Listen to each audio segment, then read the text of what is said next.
ہمارا پیارا وطن ہندوستان، جس کے ذرے ذرے سے ہمیں پیار ہے، جس کی محبت ہمارے رگ و ریشے میں پیوست ہے،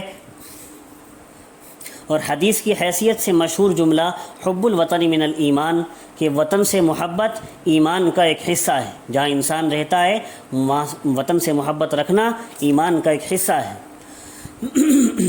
یہ چاہے حدیث نبوی ہو یا نہ ہو، لیکن یہ جملہ انسانی جذبات کی عکاسی ہر حال میں کرتا ہے۔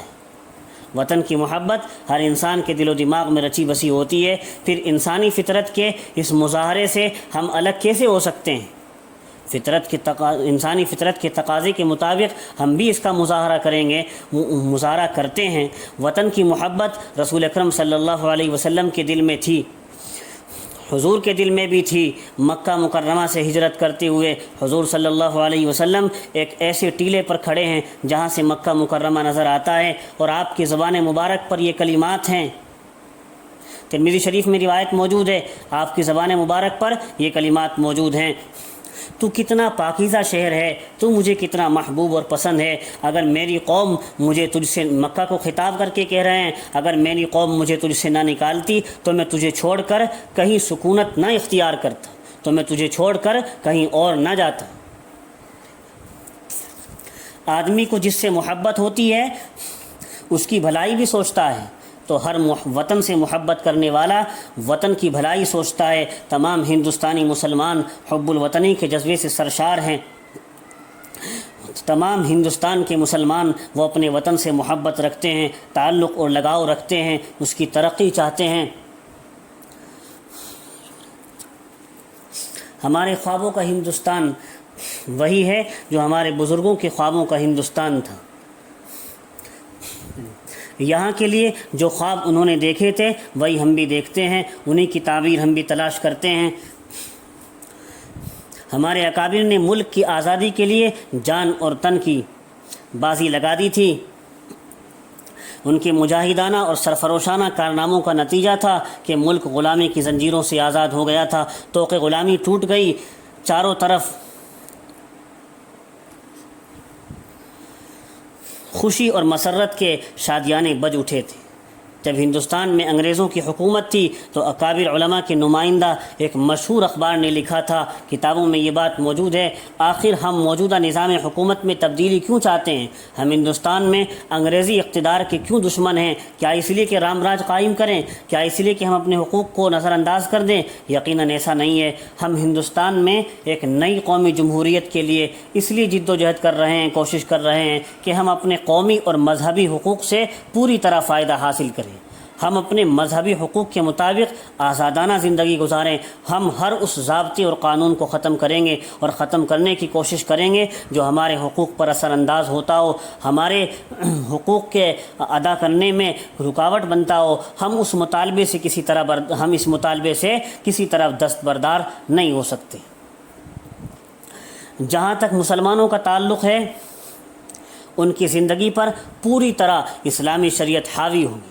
اسلامی شریعت کے مطابق ہمیں عمل کرنے کی آزاد زندگی دی جائے، یہ مقصود تھا مسلمانوں کا، قربانی دینے کا۔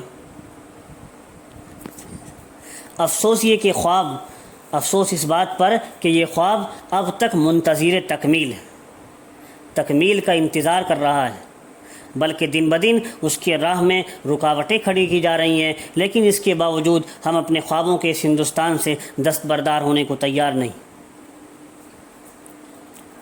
اگر ہندوستان میں امن و سکون اور چین و اطمینان کی فضا قائم ہو تو یہ ہمارے خوابوں کا ہندوستان ہوگا۔ اقلیت اور اکثریت کے نام پر ظلم و ستم کا بازار گرم نہ ہو، فرقہ وارانہ تشدد جو آج چل رہا ہے وہ ظاہر نہ ہو، تو یہ ہمارے خوابوں کا ہندوستان ہوگا۔ یہاں کی عورتیں مشرقی تہذیب کو اپنے لیے باعث افتخار نہ سمجھیں،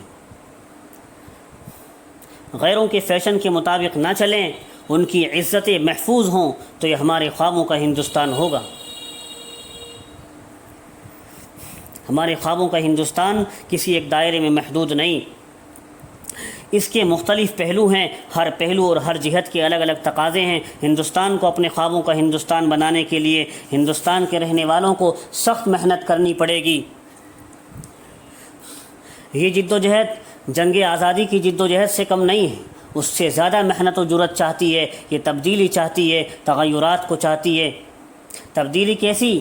اپنے آپ میں بھی تبدیلی چاہتی ہے، ہمیں بھی اپنی زندگی شریعت کے مطابق ڈھالنی ہوگی، اپنے گھر میں بھی تبدیلی، اپنے سماج اور ماحول میں تبدیلی، ایسی تبدیلی جو سارے ہندوستانیوں کا سر فخر سے اونچا کر سکے، جو باشندگان وطن کے لیے پیغام سرخروئی اور سربلندی ہو۔ جہاں اللہ کی زمین پر اللہ کا نام لیا جائے، جہاں انسانوں میں بھید بھاؤ ختم کر دیے جائے، جہاں من اور تو کی تفریق اٹھا دی جائے، جہاں زمین پر بسنے والے ہر فرد کو انصاف ملے، جہاں عدل و انصاف کا معیار ذات، برادری، مسلک و مذہب اور دوستی اور دشمنی نہ ہو، جہاں دولت میں غربا اور مساکین کا حق سمجھا جائے، جہاں ہر شخص اپنی ذمہ داریاں اور فرائض محسوس کرے، جہاں سیاست ہوس اور اقتدار کا ذریعہ نہ ہو، جہاں اقتدار مفاد پرستی کا آئینہ دار نہ ہو، جہاں طاقتور طاقت کے نشے میں چور اور بڑائی کے زعم میں مبتلا نہ دکھائی دے۔ اگر ایسا ہندوستان وجود میں آتا ہے تو وہ ہمارے خوابوں کا ہندوستان ہوگا۔ یہ خواب پورا ہو یا نہ ہو، ہم خواب تو دیکھتے ہی رہیں گے اور اس کے لیے محنت بھی کرتے رہیں گے۔ وطن کی فکر کر ناداں، مصیبت آنے والی ہے، تیری بربادیوں کے مشورے ہیں آسمانوں میں، یہ خاموشی کہاں تک، لذت فریاد پیدا کر، زمیں پر تو ہو اور تیری صدا ہو آسمانوں میں۔ کم از کم ہم اللہ سے دعائیں تو کر سکتے ہیں۔ وما علینا الا البلاغ۔